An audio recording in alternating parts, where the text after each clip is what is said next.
SP news కి స్వాగతం. Bulletin లో ముందుగా ముఖ్యాంశాలు.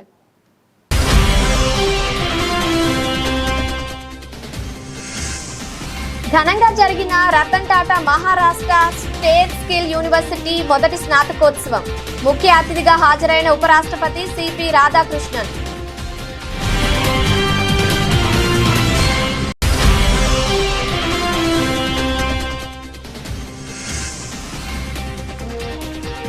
ఆధునిక యుద్ధాలు ఆర్థిక వ్యవస్థలను దెబ్బతీస్తున్నాయి.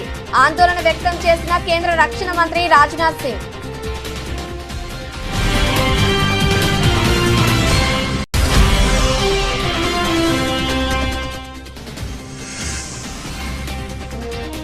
భారత్ కు ఇంధన భరోసా. మంగళూరుకు చేరిన అమెరికా గ్యాస్, రష్యా ఆయిల్ నౌకలు.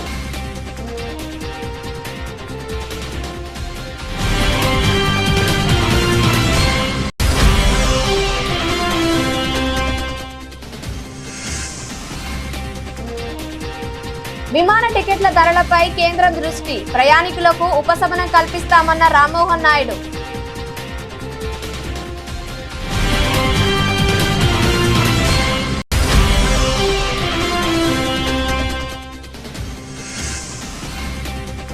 బుజ్జగింపులు విఫలం. కాంగ్రెస్ సీనియర్ నేత జీవన్ రెడ్డి రాజీనామాకు ముహూర్తం ఫిక్స్.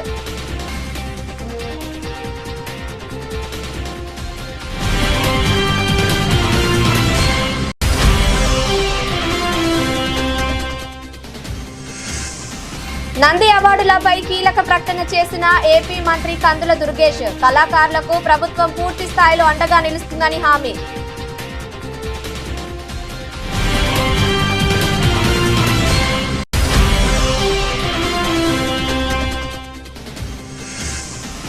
ఆరు గ్యారంటీలకు చట్టబద్ధత కోరుతూ అసెంబ్లీలో ప్రైవేటు మెంబర్ బిల్లు వెల్లడించిన మాజీ మంత్రి కేటీఆర్.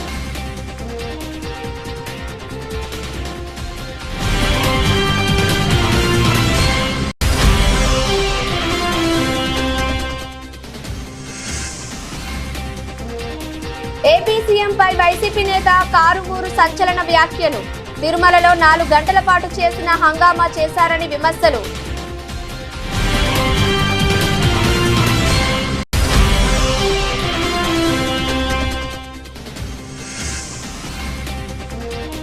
రాష్ట్రాలకు వాణిజ్య ఎల్పీజీ ఇంధనం కోటాను పెంచిన కేంద్రం. యుద్ధం ముందు పరిస్థితిలో 50% పునరుద్ధరణ.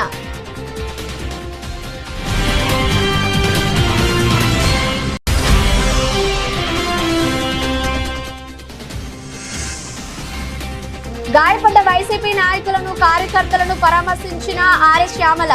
నిరంకుశ పాలనకు ఇది నిదర్శనమని మండిపాటు.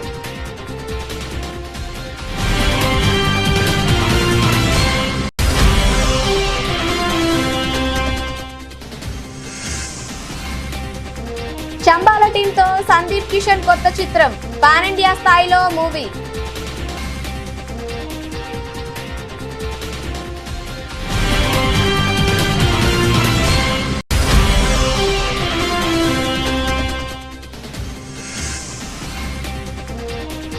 పసిడి పీడలకు శుభవార్త. రికార్డు స్థాయిలో పతనమవుతున్న బంగారం, వెండి ధరలు.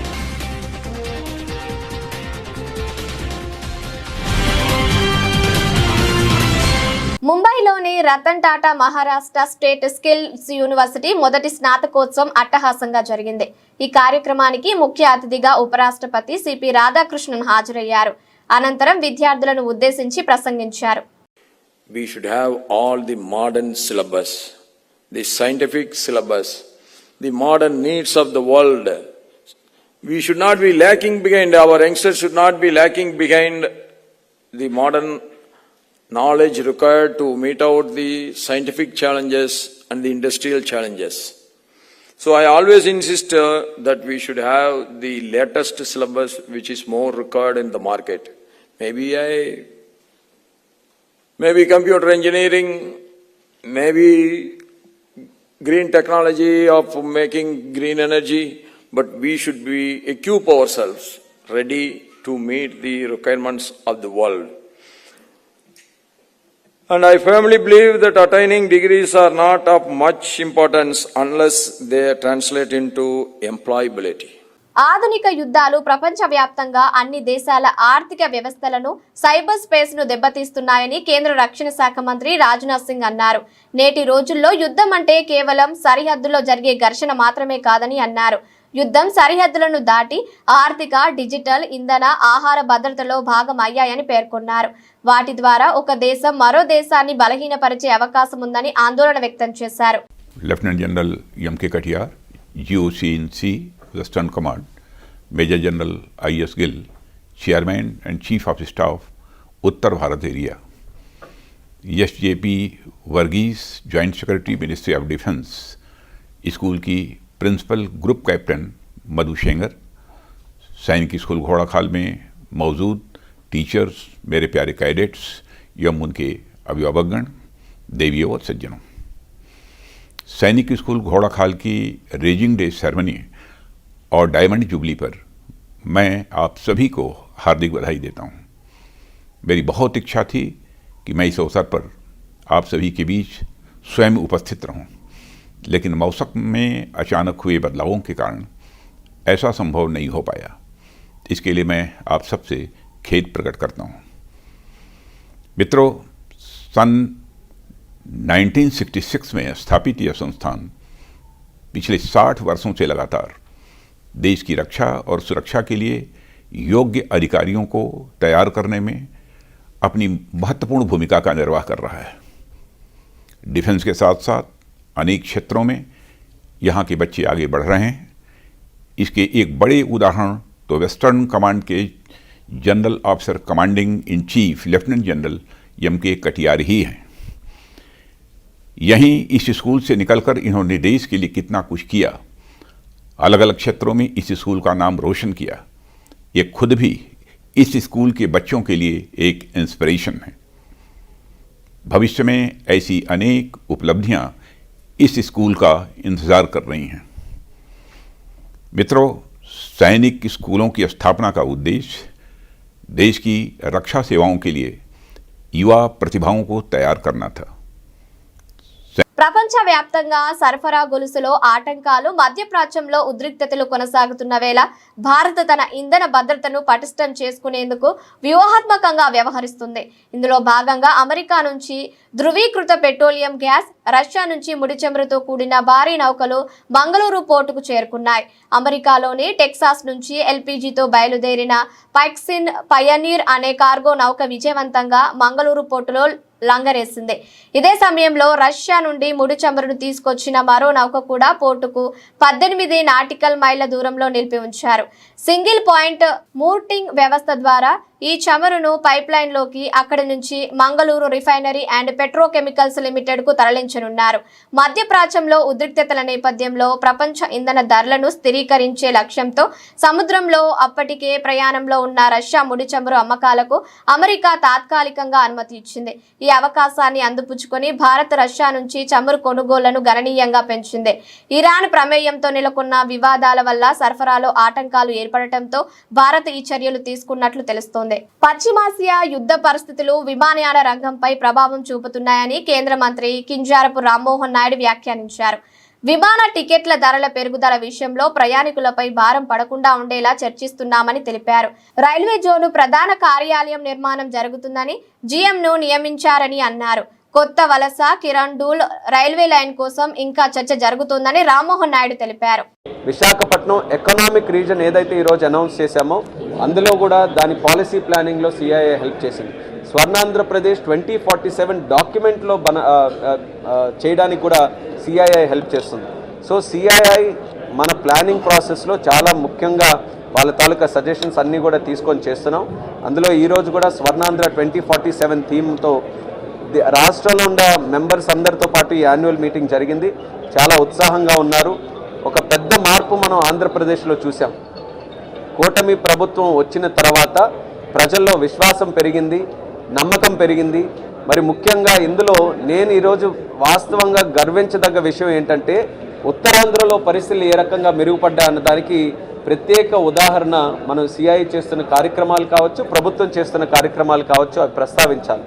మనకి సోమవారం చంద్రబాబు నాయుడు గారి ఆధ్వర్యంలో ArcelorMittal స్టీల్ ప్లాంట్ సుమారు 80,000 కోట్ల రూపాయలతో ఫేజ్ 1లో అది కూడా చేస్తున్నాం. ఆ ప్రాజెక్టుని చేయాలనంటే కేవలం రాష్ట్రం తాలూకా ప్రతిపాదన కాదు, కేంద్రం నుంచి కూడా ఎన్నో అప్రూవల్స్, ఎంతో సహకారం కావాలి. అంటే రాష్ట్రం కేంద్రం డబుల్ ఇంజిన్ సర్కార్గా పనిచేయడానికి ప్రధాన ఉదాహరణ మన ఆర్సిలార్మిట్టల్ స్టీల్ ప్లాంట్. దానితో పాటు భోగాపురంలో ఎయిర్పోర్ట్ జూన్ కల్లా పూర్తి చేస్తున్నాం. డిసెంబర్కి పూర్తి కావాలి, కానీ ఛాలెంజ్గా తీసుకొని 6 months అహెడ్గా పూర్తి చేస్తున్నాం. మా శ్రీకాకుళం జిల్లాలో మూలపేట పోర్ట్ వస్తుంది, శరవేగంగా పనులు జరుగుతున్నాయి. దానికి అప్రూవల్స్ కావాలంటే కేంద్రం నుంచి సాల్ట్ ల్యాండ్ అప్రూవల్స్ కూడా తీసుకొని వచ్చి ట్రంక్ ఇన్ఫ్రాస్ట్రక్చర్ బిల్డ్ చేసి అది కూడా పూర్తి చేస్తున్నాం. నక్కపల్లిలో బల్క్ డ్రగ్ పార్క్ కానీ, అలాగే ఎంఎస్ఎంఈ పార్క్స్ కానీ, అలాగే ముఖ్యంగా ఉమ్మడి కరీంనగర్ జిల్లాకు చెందిన కాంగ్రెస్ సీనియర్ నేత మాజీ మంత్రి టి జీవన్ రెడ్డి పార్టీకి రాజీనామా చేసేందుకు సిద్ధమైనట్లు తెలుస్తోంది. పార్టీలో తనకు సరైన గౌరవం లభించడం లేదన్న తీవ్ర అసంతృప్తితో ఉన్న ఆయన కాంగ్రెస్ ను వీడాలని దాదాపుగా నిర్ణయించుకున్నారు. ఈ పరిణామం తెలంగాణ కాంగ్రెస్ లో కలకలం రేపుతుంది. ఈ సంక్షోభాన్ని నివారించేందుకు మంత్రులు శ్రీధర్ బాబు, అడ్లూరి లక్ష్మణ్ కుమార్ శనివారం జీవన్ రెడ్డి నివాసానికి వెళ్లి ఆయనతో సుదీర్ఘంగా చర్చించారు. సీఎం రేవంత్ రెడ్డి, ఇతర హైకమాండ్ ప్రతినిధులు కూడా ఫోన్లో మాట్లాడి నచ్చజెప్పే ప్రయత్నం చేసినట్లు సమాచారం. అయితే వారి ప్రతిపాదనలను జీవన్ రెడ్డి సున్నితంగా తిరస్కరించినట్లు తెలుస్తోంది. సారి శ్రీధర్, లక్ష్మణ్ అంటూ తన ఆత్మ గౌరవాన్ని పనంగా పెట్టి పార్టీలో కొనసాగలేనని స్పష్టం చేసినట్లు సమాచారం. ఈ నెల 27వ తేదీన తన అనుచరులతో కలిసి మూకుముడిగా పార్టీకి రాజీనామా చేసేందుకు జీవన్ రెడ్డి ముహూర్తం ఖరారు చేసుకున్నారని రాజకీయ వర్గాల్లో ప్రచారం జరుగుతుంది. ఇందుకోసం జగిత్యాలలో ఓ ఫంక్షన్ హాల్ ను కూడా బుక్ చేశారని చెబుతున్నారు. దేవుడు శాసించాడు, మానవుడు అనుసరిస్తాడు అని తన కార్యకర్తల వద్ద వ్యాఖ్యానించడం ఆయన నిర్ణయం ఎంత నిశ్చయంగా ఉందో సూచిస్తుంది. ఆంధ్రప్రదేశ్లో కొంతకాలంగా నిలిచిపోయిన ప్రతిష్టాత్మక నంది అవార్డులను త్వరలోనే పునఃప్రారంభిస్తామని రాష్ట్ర సినిమాటోగ్రఫీ, పర్యాటక, సాంస్కృతిక శాఖల మంత్రి కందుల దుర్గేష్ స్పష్టం చేశారు. విశాఖపట్నంలో ఆయన మీడియాతో మాట్లాడుతూ ఈ కీలక ప్రకటన చేశారు. చలనచిత్ర, టీవీ, నాటక రంగాలకు చెందిన కళాకారులకు గౌరవం, గుర్తింపు అందించడంలో ప్రభుత్వం పూర్తి స్థాయిలో అండగా నిలుస్తుందని ఆయన హామీ ఇచ్చారు. విశాఖపట్నంలో సినిమా నిర్మాణానికి ఆయన లొకేషన్లు ఎన్నో ఉన్నాయని, వాటిని ప్రోత్సహించే నిర్మాణ సంస్థలను అక్కడికి ఆకర్షించేందుకు చర్యలు తీసుకుంటామని మంత్రి దుర్గేష్ వివరించారు. కూటమి ప్రభుత్వం కళాకారుల అభివృద్ధికి, సినిమా రంగం బలోపేతానికి కట్టుబడి ఉందని భరోసా ఇచ్చారు. నంది అవార్డుల ప్రధానోత్సవానికి ప్రభుత్వం సిద్ధంగా ఉందని ఉద్ఘాటించారు. ఎమ్మెల్యేగా చెప్పినట్లుగా సినిమా రంగానికి కూడా ఖచ్చితంగా విశాఖపట్నం అనేది ఇక్కడ తీసినటువంటి ఏ సినిమా షూటింగ్ అయినా సరే ఆ సినిమా సూపర్ డూపర్ హిట్ అయినటువంటి నేపథ్యం ఉంది. ఇంకా నంది అవార్డుల విషయంలో కూడా మనకి ఏ రకమైనటువంటి ఇబ్బంది లేదు. నంది అవార్డులను తప్పనిసరిగా నిర్వహిస్తాం. అయితే మనకి గతంలో ఉన్నటువంటి పరిస్థితి, మధ్యలో 1924లో ఉన్నటువంటి విధానం, వీటిలన్నింటినీ సమీక్షించుకుని ఒక పూర్వం నుంచి ఉన్నటువంటి వాటికి ఇవ్వాలా, లేకపోతే ఇప్పుడు కొత్తగా ప్రారంభించాలనేటువంటి దాని మీద కొంచెం కసరత్తు జరుగుతుంది. జరిగిన వెంటనే నంది అవార్డులు కూడా ఇస్తాం, నంది నాటకోత్సవాలు కూడా కండక్ట్ చేస్తాం. ఖచ్చితంగా మీరే గమనిస్తే మీరు 2019-24 మధ్యలో ఉన్న పరిస్థితికి ఇప్పుడు చూస్తే కళాకారులు, రచయితలు, కవులు లాంటి వాళ్ళు చాలా సంతోషంగా ఉన్నారు. వాళ్ళకు గుర్తింపు ఉంది. ఇవాళ మనం ఇస్తున్నటువంటి అనేక పురస్కారాలు, ఉగాది పురస్కారం కానివ్వండి, కళారత్న కానివ్వండి, అదేవిధంగా మొన్న కందుకూరి పురస్కారాలు కానివ్వండి, గుర్రం జాషువా గారి ఉత్సవాలు కానివ్వండి, ఇలాగా లబ్ధప్రతిష్ఠులైనటువంటి ప్రతి ఒక్కరి పేరుతోటి రాష్ట్ర పండుగలు నిర్వహించడంతో పాటు ఎవరైతే కళాకారులు, జానపద కళారూపాలు ఉన్నాయో వాటన్నింటినీ ప్రోత్సహించే విధంగా రాష్ట్ర ప్రభుత్వం ఒక ప్రత్యేకమైన కార్యక్రమం చేపడుతుంది. కనుక ఇవాళ అద్భుతమైనటువంటి ప్రగతిని 21 నెలల్లోనే తీసుకురాగలిగాం. సినిమాకి ఇంకొంచెం గట్టిగా పనిచేయాల్సి ఉంది, ఖచ్చితంగా పనిచేస్తాం, దాన్ని కూడా తీసుకొస్తాం అనేటువంటి మాటను తెలియజేస్తూ పీవీఆర్ గ్రూప్ వాళ్ళకి ప్రత్యేకమైన అభినందనలు తెలియజేస్తున్నాను. వాళ్ళు త్వరలోనే మంచి రూపంలో దీన్ని తీసుకొచ్చి హైత్ లాంటి పెద్ద గ్రూప్తో టైఅప్ అయ్యారు. వాళ్ళ ఆర్కిటెక్చర్ కూడా ఇక్కడ ఆర్కిటెక్ట్ కూడా ఇక్కడికి వచ్చారు. ఆయన వారు కూడా సరైన సలహాలు ఇచ్చి ఒక మంచి 5 స్టార్ హోటల్ ఇక్కడ ఏర్పడితే తద్వారా మనం ఇందాక అనుకున్నట్లుగా పర్యాటక రంగానికి గమ్యస్థానంగా విశాఖపట్నాన్ని తయారు చేయడంలో వీరు కూడా ఒక భాగం కావాలని మనస్ఫూర్తిగా కోరుకుంటూ సెలవు తీసుకుంటున్నాను. కాంగ్రెస్ ప్రభుత్వం ఇచ్చిన 6 గ్యారంటీలను కేవలం మాటలకే పరిమితం చేయకుండా వాటికి చట్టబద్ధమైన హక్కు కల్పించాలని డిమాండ్ చేస్తూ బీఆర్ఎస్ దూకుడు పెంచింది. ఈ అంశానికి సంబంధించి ఈ రోజు తెలంగాణ భవన్లో జరిగిన మీడియా సమావేశంలో కేటీఆర్ సంచలన వ్యాఖ్యలు చేశారు. వచ్చే శుక్రవారం అసెంబ్లీలో తాము ప్రైవేటు మెంబర్ బిల్లు ప్రవేశపెట్టబోతున్నామని, దీనికి అనుమతి ఇవ్వాలని స్పీకర్ను కోరుతున్నామని వెల్లడించారు. సీఎం రేవంత్ రెడ్డి బాధ్యతలు చేపట్టిన రోజే 6 గ్యారంటీల ఫైలుపై సంతకం చేశారని, గవర్నర్ ప్రసంగంలో కూడా ఇదే చెప్పించారని, కానీ ఇప్పుడు ఆ ఫైలు ఎక్కడుందో తెలియడం లేదని కేటీఆర్ ఆరోపించారు. ఏమొస్తుంది, చట్టం అయితే ఏం జరుగుతుంది? కొంతమందికి అనుమానం ఉండొచ్చు, అసలు ఈ చట్టం ఏంది, ఏం మాట్లాడుతున్నాడు ఈయన అని. చట్టం అయితే అడ్వాంటేజ్ ఏంటంటే ఈ రాష్ట్రంలోని ఆడబిడ్డలకి, మన ముఖ్యమంత్రి గారు మాట్లాడారు కదా, మీరు చూసింటారు. ట్రాఫిక్ చలాన్లు అవసరమైతే ఎవరైతే ఆ చలాన్ పడుతుందో వాళ్ళ ఖాతాను డైరెక్ట్గా బ్యాంకులకి వెళ్ళి కట్ చేయాలి అని ముఖ్యమంత్రి గారు మాట్లాడారు. చట్టం అయితే ఏమవుతుందంటే మీకు కూడా సవలతు వస్తుంది. మీకు కూడా 2500 ఎదురు చూసి అక్కడ ఉండదు. చట్టం అయితే నా ప్రైవేట్ మెంబర్ బిల్లు పాస్ అయితే, కాంగ్రెస్ బీజేపీ సహకరిస్తే బిల్లు పాస్ అయితే ఏం జరుగుతుందంటే మా రాష్ట్రంలోని ఆడబిడ్డలందరికీ సచ్చినట్టు గవర్నమెంట్ 2500 ఇవ్వాల్సిందే. లేకపోతే డైరెక్ట్గా ఖాతాలకు వెళ్ళి కట్ చేసుకునే ఆటో డెబిట్ సౌకర్యం తప్పకుండా మీకు వస్తుంది. మీ ఖాతాల్లో వచ్చి పడుతుంది, లేదంటే బాకీగా మిగిలిపోతుంది. మీకు తప్పకుండా ప్రభుత్వానికి ఇయ్యక తప్పని పరిస్థితి వస్తుంది. రాష్ట్రంలోని పెద్ద మనుషులందరికీ 4000 పెన్షన్కి సంబంధించి చట్టబద్ధత వస్తే మీకు హక్కు వస్తుంది. ఆ హక్కుతో మీరు కోర్టుకు పోయి ఇగో చట్టం ఉంది వీళ్ళు ఇస్తలేరు అంటే కోర్టు మొట్టికాయలేసి గవర్నమెంట్తో మిత్తితో సహా మీకు కట్టించిస్తుంది. అవు గది లాభం అయ్యేది. రైతులకు హక్కు వస్తుంది. 6 గ్యారంటీల చట్టం అయితే హక్కు వస్తుంది. ఎట్లా హక్కు? మాకు 15,000 అన్నాడు, ఇస్తలేడు, ఇప్పటికే 3 సార్లు ఎగ్గొట్టిండు రైతు బంధు అని మీరు కోర్టుకు పోతే కోర్టు మొట్టికాయలేసి గవర్నమెంట్తోని ఖచ్చితంగా మీకు పైసలు ఇప్పిస్తుంది. రాష్ట్రంలోని విద్యార్థులకు లాభం అవుతుంది. 5 లక్షల విద్యా భరోసా కార్డు ఇయ్యక తప్పని పరిస్థితి గవర్నమెంట్కు ఆ అనివార్యత ఏర్పడుతుంది. అందుకే మేము మీ తరపున ఈ బిల్లు పెడతా ఉన్నాం. మీరు దరఖాస్తులు ఇవ్వాల్సిన అవసరం ఉండదు, దండాలు పెట్టవలసిన పని లేదు, ఇక అయ్యా అప్ప అని చెప్పి ఎవరిని బతిమలాడుకోవాల్సిన అవసరం. ఏపీ సీఎంపై వైసీపీ నేత కారుమూరు వెంకటరెడ్డి మరోసారి సంచలన వ్యాఖ్యలు చేశారు. నిన్న తిరుమలలో సీఎం చంద్రబాబు కుటుంబం 4 గంటల పాటు చేసిన హంగామా చేశారని అన్నారు. చంద్రబాబు సామాన్య భక్తుడిలా వెళ్లలేదని, సామాన్య భక్తుడా వెళ్లడం అంటే సామాన్య భక్తులతో కలిసి వెళ్లడమని పేర్కొన్నారు. గంటలు ఉండి ఫోటో షూట్ చేసుకుని వచ్చారని విమర్శించారు. తిరుమల లడ్డుపై చేసిన దుష్ప్రచారానికి భక్తులు అసహించుకుంటున్నారు అని తెలిసి దాన్ని కవర్ చేసుకోవడానికి ఇదంతా చేస్తున్నారని ధ్వజమెత్తారు. నిన్న తిరుమలకి చంద్రబాబు నాయుడు గారు వెళ్లి ఏదైతే అక్కడ ఒక 4 గంటల పాటు తిరుమల వెంకటేశ్వర స్వామి గుడిలో చేసినటువంటి ఏదైతే ఫోటో షూటు, నానా హంగామా, భక్తులు పడినటువంటి తీవ్రమైనటువంటి ఇబ్బందులు. సో కానీ ఈరోజు పత్రికల్లో చూస్తే ఇక్కడ చంద్రబాబు నాయుడు గారు ఇచ్చినటువంటి షో పుట్టకు సంబంధించినటువంటిది ఆంధ్రజ్యోతి ఈనాడు వీళ్ళు ఇంకా షో చేశారు. దాన్ని ఏంటో ఒకసారి చూద్దాం. అది మహాద్వారాన్ని కాదని సాధారణ భక్తుడిలాగా చంద్రబాబు నాయుడు గారు క్యూ లైన్లో వెళ్ళాడని చెప్పి రాసుకున్నారు. అసలు మహాద్వార దర్శనం రాజ్యాంగబద్ధ పదవుల్లో ఉన్న వాళ్ళకి ఎందుకు కల్పిస్తారు? సామాన్య భక్తులు ఇబ్బంది పడకుండా వీళ్ళు తొందరగా దర్శనం చేసుకుని వెళ్ళిపోతే ఏదైతే మిగిలినటువంటి సామాన్య భక్తులు ఇబ్బంది పడకుండా గంటల తరబడి క్యూ లైన్లో వేచి ఉండకుండా ఉంటారని. చంద్రబాబు నాయుడు గారు సామాన్య భక్తుడిలాగా వెళ్ళాలా అంటే, సామాన్య భక్తుడిలాగా వెళ్ళటం అంటే ఏంటి? సామాన్యులతో కలిసి వెళ్ళటం. జనంతో కలిసి ఏమన్నా చంద్రబాబు నాయుడు గారు దర్శనం చేసుకున్నారా? సామాన్య భక్తుడిలాగా వెళ్లారని రాయటానికి మీకెట్లయినా సిగ్గు లేదు. రెండో అంశం వచ్చేటప్పటికి నిన్న 4 గంటల పాటు 4 చంద్రబాబు నాయుడు గారు, చంద్రబాబు నాయుడు గారి భార్య, చంద్రబాబు నాయుడు గారి కొడుకు, వాళ్ళ మనవడు, మరి చంద్రబాబు నాయుడు గారి కోడలు ఏదైతే బ్రాహ్మణ్ గారు ఎందుకు రాలేదో లోకేష్ గారి భార్య, అది మనకు తెలియదు. సో ఈ 4 గంటల పాటు ఏదైతే తిరుమలలో చేసినటువంటి నానా హంగామా. ఎందుకు హంగామా అంటున్నాను? నార్మల్గా తిరుమల ప్రధానమంత్రి కావచ్చు, రాష్ట్రపతి గారు కావచ్చు, లేదంటే గవర్నర్ గారు కావచ్చు, హైకోర్టు జడ్జిలు, సుప్రీంకోర్టు జడ్జిలు కావచ్చు, అనేక మంది ఏదైతే వివిఐపీలు. కేంద్ర ప్రభుత్వం రాష్ట్రాలకు వాణిజ్య ఎల్పీజీ ఇంధనం కోటాను పెంచింది. 3 వారాల కిందట గల్ఫ్ యుద్ధం ముందున్న సరఫరాలో 50 మేరకు ఈ నెల 23 కల్లా పునరుద్ధరిస్తున్నట్లు ప్రకటించింది. ఇప్పటికే 30కు దాకా పునరుద్ధరించారు. మరో 20% 2 రోజుల్లో పునరుద్ధరిస్తారు. ఈ మేరకు రాష్ట్రాలకు పెట్రోలియం శాఖ కార్యదర్శి లేఖలు రాశారు.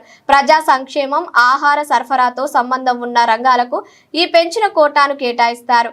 రెస్టారెంట్లు, ధాబాలు, హోటళ్లు, పరిశ్రమల క్యాంటీన్లు, ఫుడ్ ప్రాసెసింగ్ పరిశ్రమలు, డైరీలు, కమ్యూనిటీ కిచెన్లు, ప్రభుత్వ లేదా మున్సిపాలిటీ సబ్సిడీ క్యాంటీన్లు, 5 కిలోల సిలిండర్లు వాడే వలస కూలీలు ప్రాధాన్య వర్గాలుగా ఈ పెంచిన 20కు కోటాను అందుకుంటారు. ఈ రంగాల్లో ఉన్నంత మాత్రాన ఆటోమేటిక్ గా సిలిండర్ రాదని, తప్పనిసరిగా చమురు సంస్థల దగ్గర తప్పనిసరిగా నమోదు చేసుకోవాలని కేంద్రం స్పష్టం చేసింది. ఇప్పుడు ఎల్పీజీ సిలిండర్లు అవసరం అనుకున్న వినియోగదారులంతా పైఫుడ్ న్యాచురల్ గ్యాస్ కనెక్షన్ కోసం చమురు సంస్థల దగ్గర దరఖాస్తు చేసుకోవాలని, అలా చేసుకుంటూనే పెంచిన కోటాలో వాణిజ్య గ్యాస్ అందిస్తామని కేంద్రం తేల్చి చెప్పింది.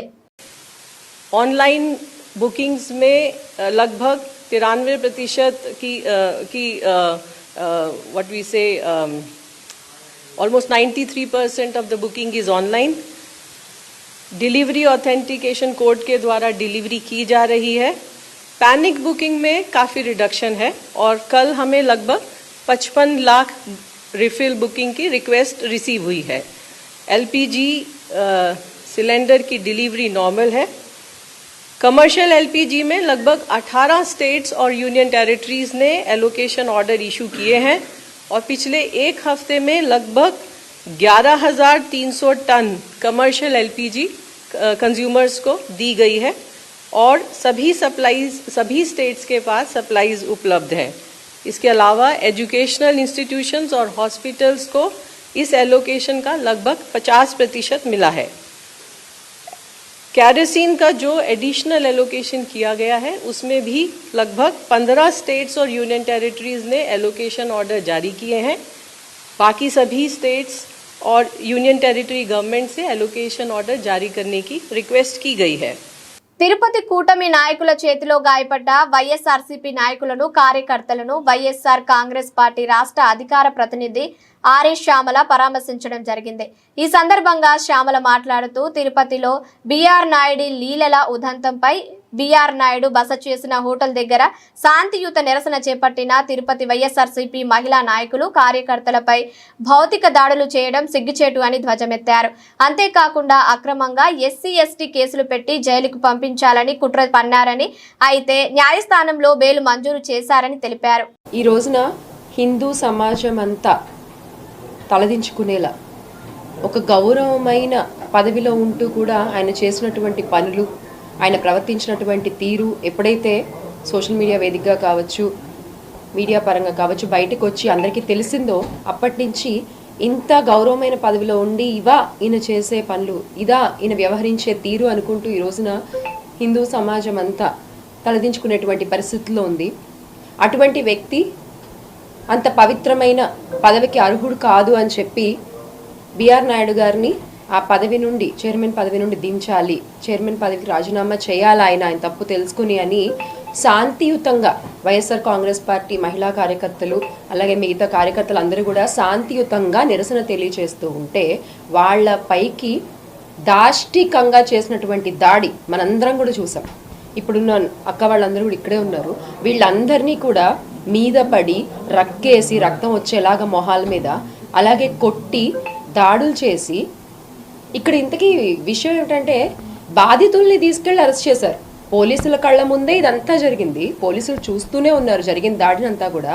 కానీ వాళ్ళని కాపాడి బాధితుల్ని తీసుకెళ్లి అరెస్ట్ చేసి మహిళలని కూడా చూడకుండా సాయంత్రం 6 గంటల తర్వాత కూడా వాళ్ళని స్టేషన్లో ఉంచి మీరు ఏం చెప్పాలనుకుంటున్నారు?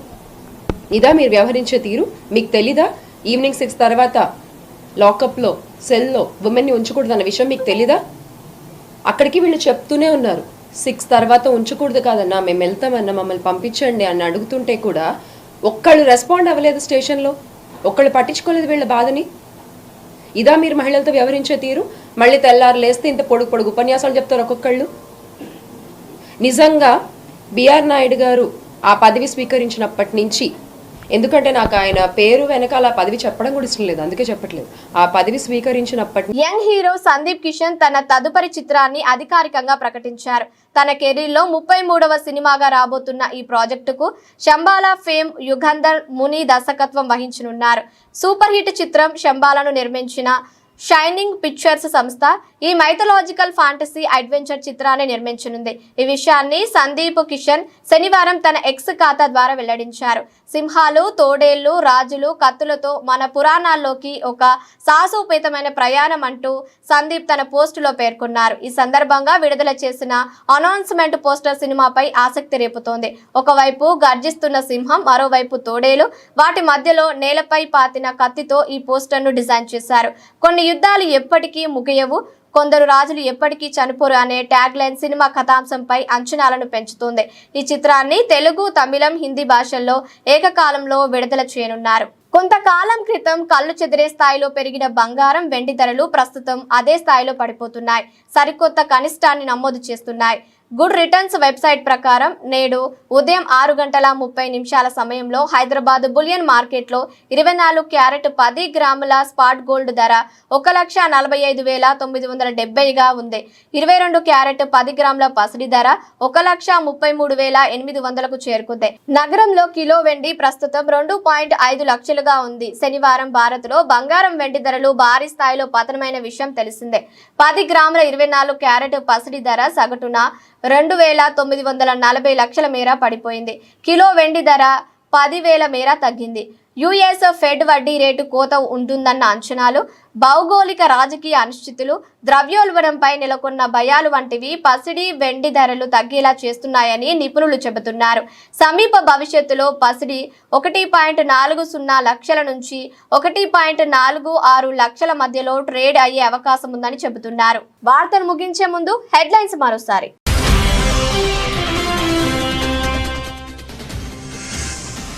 ఘనంగా జరిగిన Ratan Tata Maharashtra state skill university మొదటి స్నాతకోత్సవం. ముఖ్య అతిథిగా హాజరైన ఉపరాష్ట్రపతి సిపి రాధాకృష్ణన్.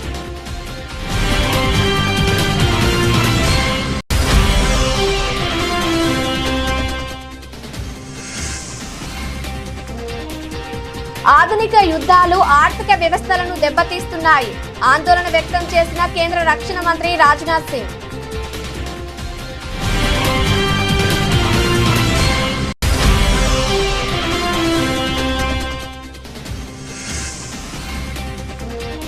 భారత్కు ఇంధన భరోసా.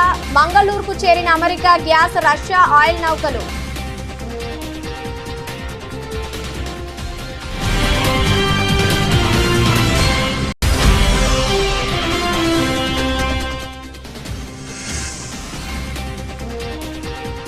విమాన టికెట్ల ధరలపై కేంద్రం దృష్టి. ప్రయాణికులకు ఉపశమనం కల్పిస్తామన్న రామ్మోహన్ నాయుడు.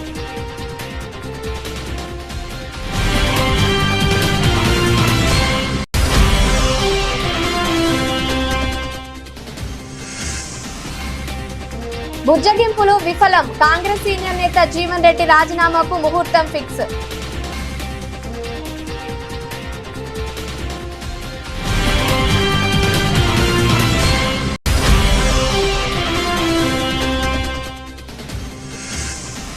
నంది అవార్డులపై కీలక ప్రకటన చేసిన ఏపీ మంత్రి కందుల దుర్గేష్. కళాకారులకు ప్రభుత్వం పూర్తి స్థాయిలో అండగా నిలుస్తుందని హామీ.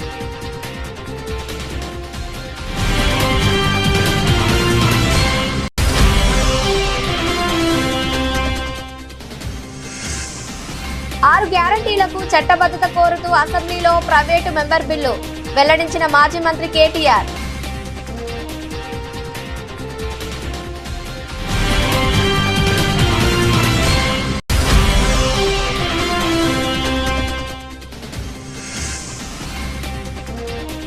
ఏపీ సీఎంపై వైసీపీ నేత కారుమూరు సంచలన వ్యాఖ్యలు. తిరుమలలో 4 గంటల పాటు చేసిన హంగామా చేశారని విమర్శలు.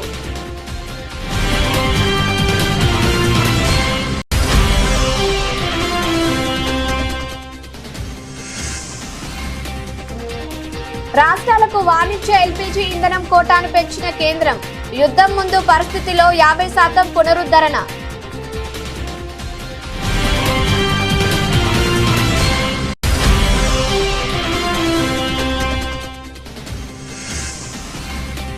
గాయపడ్డ వైసీపీ నాయకులను, కార్యకర్తలను పరామర్శించిన ఆర్ఎస్ శ్యామల. నిరంకుశ పాలనకు ఇది నిదర్శనమని మండిపాటు.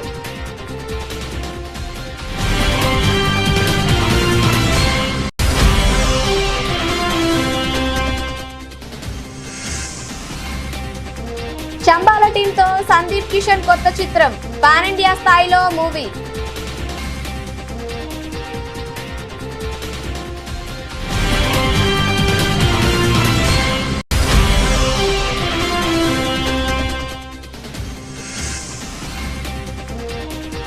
పసిడి పీడలకు శుభవార్త. రికార్డు స్థాయిలో పతనమవుతున్న బంగారం, వెండి ధరలు.